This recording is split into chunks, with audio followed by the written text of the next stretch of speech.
4부로 찾아왔습니다. 가족들과 떨어져 사시는데 기러기 아빠로서의 개인적인 삶. 사실은 한 번도 이걸 제대로 외부로 말씀하지 않으셨을 것 같아서요. 가끔 SNS 말씀하시긴 하지만 가족과 떨어져 산다라고 이렇게 들었습니다. 이게 개인적인 질문이라서 되게 사실 조심스러웠었는데요. 그런데 현실적으로 보면 가족들과 떨어져서 이제 사회생활을 하시고 계신 분들도 많이 있거든요. 대표님의 도움이 될 것 같아서 여쭤보는데요. 어떻게 떨어져 살 계획을 하게 되신 건지요? 저희 뭐 개인적인 사정인데 제가 사실 신혼 때도 떨어져 살았어요. 그래서 이제 10몇 년, 이제 이번에 그때 5년 반, 이번에 지금 5년, 이제 6년 하고 있는데 제 아내가 미국 시민권자야. 그러시구나. 이제 한국에서 IMF 때 있다가 IMF에서 한국 일이 없어지니까 한국에 일을 찾을 수 없는 국제금융 했었거든요. 네. 그러니까 미국 가서 일을 하는데 결혼 신혼 초에. 네. 그래서 애를 둘을 낳으니까 둘 다 키울 수 없어서 한국에 들어와서 10몇 년 동안 일을 하다가 다시 이제 어떤 굉장히 유명한 글로벌 회사에 있었는데 위로 올라갈수록 정치 이슈가 많고 그래서 너무 힘들어해서 그럼 이제 애들도 다 미국에 태어났으니까 미국 시민권을 가지고 있는데 걔들을 이제 한국 대학 들어가기 너무 힘들어서 미국 대학 들어갈 동안 그러면 좀 애들을 대학 입학을 전념을 좀 해라라고 해서 이제 따로 사는 거고요. 둘째가 이제 대학에 들어가면 다시 합쳐지게 되는데 처음에 6년 떨어질 때 막 창업했을 때거든요. 그때 6년이 제가 인생의 두 번째 암흑기. 그러니까 회사 생활도 어렵지만 토요일, 일요일을 너무 잘못 보냈어요. 그 당시에는. 이걸 기다린 건 아니지만 그때 이제 또 후회를 하면서 나중에 이런 일이 있으면 나는 어떻게 살아야겠다. 이렇게 이제 레슨 런이죠. 실패를 통해서 배운 건데 가장 중요한 게 토요일, 일요일. 평일날은 이제 정말 열심히 매진하니까. 토요일, 일요일이 힘든데 그래서 이제 제가 작정을 한 게 토요일, 일요일을 정말 잘 보내야겠다. 그래서 토요일은 하루에 10시간을 회사에 사무실 출근해서 일을 하는데 혼자 일하는데 이제 꼭 회사 업무도 하기도 하지만 뭐 제가 쓰는 행방 경영 이야기를 쓰거나 어떤 평상시에 기획한 특정한 주제를 가지고 하거나 어쩔 땐 책을 읽거나 해서 이런 시간을 풀로 이제 그러면 1년 500시간이거든요. 500시간 하고 일요일 하루는 철저하게 이제 자기관리 측면에서 아침 이제 관악산 제가 이번 주 211회 갔다 왔고 오늘 비가 오나 눈이 오나 지난주에 장마 비가 오는데도 산 쓰고 갔다 왔거든요. 진짜? 혼자 갔다 오고 그 다음에 이제 사우나 하고 그 다음에 이제 커피 마시면서 책 읽고 일요일은 완전히 그렇게 보내고 토요일은 일하고 이렇게 해서 지금 한 5년 들어있는데 이번에는 뭐 굉장히 잘 보내고 있다. 잘하시고. 저도 주말부부를 한 2번에 걸쳐서 한 5, 6년 해봤는데요. 사실 힘들기도 하고 또 주변 사람들도 걱정도 많이 했었는데요. 돌이켜보니까 그때 오히려 우리 부부는 참 현명하게 선택을 잘해서 각자의 영역에서 전문성을 발휘했구나 이런 생각도 듭니다. 그래서 어떻게 하면 이런 분들에게 조언이 될까 이렇게 말씀해 주셨는데 이미 답변을 해 주셔가지고 잘해 주셨고요. 그래서 등산도 이렇게 하시는데 저도 사실 젊었을 땐 등산을 좋아했지만 지금은 2시간도 올라가면 너무 2시간이 뭡니까? 1시간만 해도 너무 힘들기도 한데요. 이게 어렵진 않으셨는지 여기에서 또 깨달음이 있으셨다라는 말씀도 들었는데 거기에서 배운 어떤 지혜도 좀 나눠주시면 좋겠습니다. 일주일에 이제 관악산을 가는데 집에서 이제 20-30분 차를 몰고 가서 요즘 천천히 올라갔다 천천히 내려오는데 혼자 가거든요. 혼자. 근데 이제 왕복 한 3시간 조금 넘는 정도 시간이고 다시 돌아오는까지 해서 한 4시간, 5시간 정도 그런 시간인데 일요일날 혼자 있는 시간이 너무 좋고요. 그 다음 211번은 항상 같은 코스로 가는데 매일매일 매번 새로워요. 그리고 매번 힘들어요. 그렇죠. 옛날에 젊었을 때도 관악산 많이 다녔었거든요. 그때는 한 번도 안 쉬고 한 50분 정도 지나고 올라갔었는데 지금 이제 1시간 20분 정도 중간 쉬고 이렇게 천천히 가는데 일단 일주일에 쌓였던 스트레스가 다 풀리고 그 다음에 혼자 한 3시간 정도를 혼자 산행을 하니까 가끔가다 좋은 아이디어가 떠오르고 그러니까. 그 다음에 이제 정말 좋은 거는 항상 인생을 다시 돌이켜볼 수밖에 없어요. 마지막 너무 힘드니까 네. 그럴 때마다 아, 내가 이 힘든 과정을 거쳐서 더 강해졌구나 이렇게 긍정적으로 생각하면서 가는 거죠. 많은 생각들이 많이 드실 건데요. 동시에 또 아이디어도 떠오르신다라고 했으니까 그 아이디어를 붙들기 위해서 그럼 어떻게 하십니까? 산에 올라갈 때요. 네. 요즘 젊은 여성분들도 되게 많이 와요. 요즘 네. 되게 많이 오는데 세 가지 방법이 있는 것 같아요. 네. 보니까 하나는 힘들다 투덜투덜 하면서 올라가는 거. 억지로 끌려가는 사람들. 진짜 힘들어요. 네. 그러면 더 힘들죠. 짜증나고 네. 시간도 정말 마음속에 시간이 오래 걸리고 네. 두 번째는 힘든데 힘들수록 좋아. 아까 역경이 더 좋아. 역경을 긍정적으로 생각하는 거. 사람. 첫 번째보다는 좋아요. 네. 그리고 내가 이렇게 힘든 게 나를 강하게 하는가 막 자기를 이겨내는 거거든요. 네. 아까는 막 투덜이었던 거, 두 번째는 자기를 극복하는 건데 그것도 힘들어요. 네. 가장 좋은 게 뭔지 아세요? 자기 초월이네요. 아니요. 몰입. 몰입. 그게 완벽하게 몰입은. 어떤 하나의 주제를 딱 화두를 가지고 올라가시는 그러니까 거예요. 시작하기 전에 화두를 갖는 거예요. 그래서 이번 주에 풀고 싶은 5년 후에 신사업에 어떤 아이템 하나 생겼다. 예를 들어서 그로우의 락인이 고민이다. 그 하나를 딱 주제를 잡잖아요. 그러면 언제 올라오는지 몰라요. 그거만 하는 거죠. 힘든지도 모르고 시간도 가는지 모르고.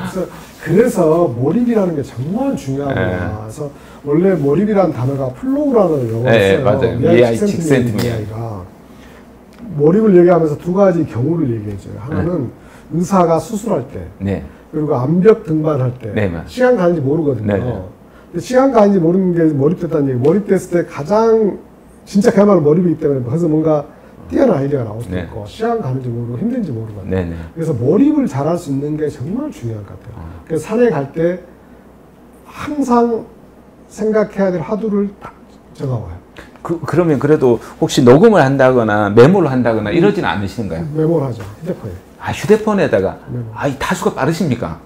나도 읽어보면 한 70%만 제대로 쓰고 오타가 엄청 많죠. 그러시구나. 저는 요즘에 좋은 방법 중에 하나가 물론 메모도 하는데 영상으로 그냥 녹음해 놓는 게 좋더라고요. 그러면 오타도 물론 이게 좀 번거로운 작업이어서 다시 또 해야 되는데 저도 이게 타자가 느린 편은 아닌데 좀 깝깝한 느낌이 들어서 그냥 녹화를 해놓고 하는데요. 경우에 따라 그런 거는 영상으로 촬영해 놨다가 유튜브로도 그대로 쓰는 경우도 있습니다. 정말 메모하는 습관은 너무 중요하고 요즘 기계가 많이 받쳐주니까 정말 메모하는 습관 너무 중요해요. 네네. 잘 하고 계신 것 같습니다. 저는 세상살이에서 만만한 게 없다라고 생각합니다. 그런데 그 중에서 가장 어려운 게 저는 가정교육이라고 믿습니다. 대표님이 중요하게 생각하는 자녀 교육 철학은 무엇인지도 궁금합니다. 저는 이제 특별한 주제가 있으면 그 주제를 정말 책을 한 50권, 100권을 읽으면서 그 주제를 나름대로 방법을 아까 이제 공법도 그렇고 그 다음에 이제 이런 걸 다 이렇게 하는데 일하는 법 이런 거 다 하는데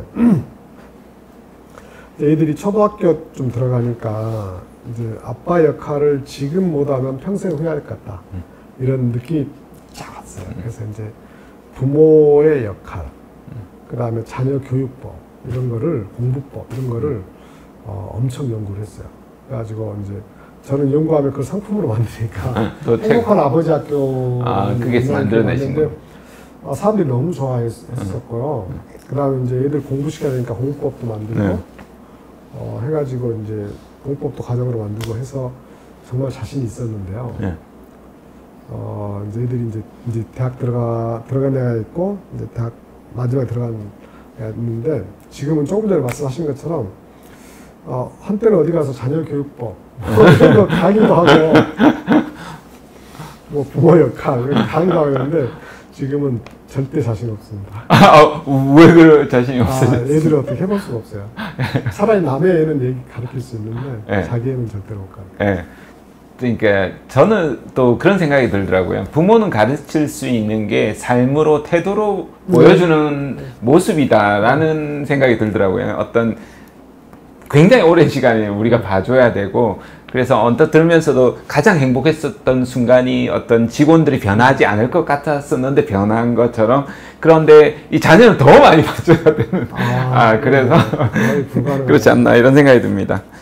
자, 개인적으로 이제 가진 소망이나 계획을 말씀해 주시면 고맙겠습니다. 똑같아요. 네. 저는 120살까지 살 계획을 가지고 있고요. 100살까지 사장을 할 건데, 이건 제가 책에 네. 썼기 때문에. 이건. 우리 아들이 중학교 1학년 때 네. 어디 학원을 같이 가다가 갑자기 아빠 몇 살까지 일할 거야? 나 100살까지 일할게 했더니 갑자기 황당한 100살까지 일할 생각 갖고 있고, 100살까지 아까 그 개인과 기업의 행복한 성공을 돕는 일을 잘 할 건데, 그러려면 이제 건강한 정신과 건강한 육체가 돼야 되잖아요. 그래서 이제 정신 건강, 육체 건강을 위해서 많은 노력을 하고 있고, 실제 100살까지 일하는 게 중요한 게 아니라 굉장히 명석한 상태에서 일을 잘 해야 된다 생각하고, 그 뇌과소성이라는 거 들어보셨어요? 신경과소성, 뇌과소성. 이게 뭐냐면 우리가 뇌가 발전하는 건 25살까지 최고 발전을 하는데 그 뒤로 이렇게 일반적으로 퇴화한다고 그러지만 사실 뇌가 노력을 통해서 계속 발전하고 더 좋아진다고 그러거든요. 그러니까 40대, 50대 사람들이 20대, 30대처럼 정말 열심히 노력하고 공부하고 사면 점점 더 실력도 좋아지고 통찰력도 뛰어나고 지혜도 뛰어날 텐데 그 노력을 안 해서 떨어지는 거거든요. 그래서 대부분 이렇게 살다가 50대를 피크로 해서 이렇게 떨어지는 삶을 살아가는데 저는 이렇게 살고 싶어요. 그래서 그걸 위해서 건강관리, 공부 이런 걸 열심히 계속 해나갈 겁니다. 저도 뇌과학자가 강의하는 걸 듣고 500세까지 인간이 이론상으로는 살 수 있다 그 이야기 듣고 아우 끔찍해 이러면서 했는데요. 근데 이제 설문했을 때는 80%가 안 하겠다 500살까지 살아도 했는데, 만약 몸이 30, 40대 몸으로 500세까지 살면 어떻게 할 거냐 했더니 80%가 그러면 살겠다라고 이렇게 반대로 이야기했다는 그 말씀이 맞는 것 같아요. 과학기술의 발전으로 봤을 때 500세는 좀 과한 것 같고, 인간 한계가 150살이라고 얘기하는 사람이 많이 있는데, 한 3년 전에 우리 사람들한테 신입사원 교육하면 제가 몇 살까지 살 거예요? 몇 살까지 살 것 같아요? 그러면 80살 그랬거든요. 지금 다 거의 동일하게 100세라고 이야기하는데, 답변하죠. 매 10년마다 한 수명이 늘어나거든요. 한 몇 살, 5살씩 늘어나는데, 지금 과학기술 발전이 봤을 때는 우리가 100살 될 때가 지금 한 40몇 년 남았는데, 그때쯤 되면 모든 사람들이 120살, 130살까지 산다고 할 거예요. 근데 문제는 100살까지 살았을 때 100살까지 산 게 축복이냐 재앙이냐라고 봤을 때, 미리 50년 후를, 그러니까 지금 30살이다 그러면 70살 정도, 70년 후를 생각하면서 살아가는 사람들한테는 그게 축복일 가능성이 굉장히 높고, 5년 앞, 10년 앞만 보고 사는 사람한테는 사람보다는 그게 재앙이 될 수 넘어서가 재앙이 될 가능성이 굉장히 높다. 그래서 사실은 뭐 30살 되는 친구들한테 50년 후를 보고 살아라라고 하는 게 정말 말도 안 되지만, 아주 소수의 사람들은 그런 사람들이 있을 거거든요. 아주 소수의 사람들. 그 아주 소수의 사람들은 정말 축복으로 살 거고, 그렇지 않은 대다수의 사람들은 굉장히 힘든 삶을 살아가겠죠. 그래서 그런 걸 멀리 보고 미래 관점에서 현재를 보는, 30년 후의 관점에서 나를 현재 바라보는 이런 습관들이 굉장히 중요해요. 자, 그러면 이제 아주 긴 시간 동안 시청해 주신 분들이 이제 많으실 건데요. 마지막으로 꼭 하고 싶은 말씀이 있다면 부탁드리겠습니다. 오늘 정말 좋은 질문 많이 해주셨는데, 하나 빠진 게 책에 대한 거라고 저는 생각을 해요. 물어보고 싶었어요. 원래 인생책 한 권씩도 물어보고 싶었는데. 저는 그 책을 1년에 정독 기준으로 한 70권 정도 읽는데, 그게 아까 이제 24살, 5살 때 인생이 바뀌고 나서, 네. 그러니까 지금 30몇 년째 1년에 정독 기준 한 70건 정도 있거든요. 그래서 네. 우리 직원들한테 제가 14년 교육 때 앞으로 여러분들이 50권씩 매년 30년 읽고 나서 인생에 성공하지 못하면 날 찾아와라. 내가 책임져 줄게. 농담 삼아서. 네. 왜냐하면 30년 동안 그렇게 할 사람도 없을 거고, 없을 거예요. 그 다음에 30년 동안 그렇게 하면 전 100% 성공한다는 믿고 있거든요. 그래서 제가 이제 늘 쓰는 이야기가 북 디바이드라는 단어를 많이 씁니다. 옛날에 정보 불균형, 정보 디바이드 많이 썼잖아요. 일빈 터플러 이런 사람들이 앞으로 세상은 정보를 가진 사람이 성공하고 정보를 가진 못한 사람은 떨어질 거다 해서 둘이 차이가 벌어진다. 디바이드가 생긴다 그랬는데 책을 읽기가 점점 더 어려워지고 있어요. 맞습니다. 책을 읽기가.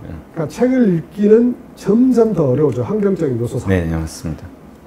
그런데 그러니까 책을 읽는 사람은 점점 더 소수가 될 거예요. 네. 근데 책을 1년에 50권을 정독을 계속 한다는 것은 점점 희귀종이 될 수밖에 없어요. 네. 근데 그 희귀종이 네, 살아남죠. 세상에 거의 모든 걸 다 가져갈 거예요. 네. 그럴 수밖에 없죠. 그래서 젊은 세대들한테 뭐 꼰대라고 할 수도 있지만 정말 드리고 싶은 뭐 꿈을 크게 해라 이런 거 뭐 긍정적 살아라 엄청 많은데 네. 책 1년에 50권씩을 한 30년만 정독을 좀 할 수 있는 그런 삶을 살았으면 네. 정말 좋겠다. 아, 네. 긴 시간 이렇게 말씀해 주시면서 이게 다 정리가 되는 것 같은데요. 첫 번째로 우리가 인생을 바라볼 때 멀리서 여러분이 슈퍼맨처럼 크게 큰 시각으로 지금 현재를 바라보면서 미시적으로는 즉각적으로 여러분이 행동을 해 나가야 되는데 그냥 아무렇게나 하는 게 아니라 근본적인 방법을 여러분이 책을 통해서 또 삶을 통해서 해 나가는 것이 중요하다. 이런 말씀을 정말 지혜로운 말씀 많이 전해 주셨습니다. 자, 여러분 조영탁 박사님에게 대표님에게 큰 박수 부탁드리면서 오늘 마무리하겠습니다. 감사합니다. 감사합니다.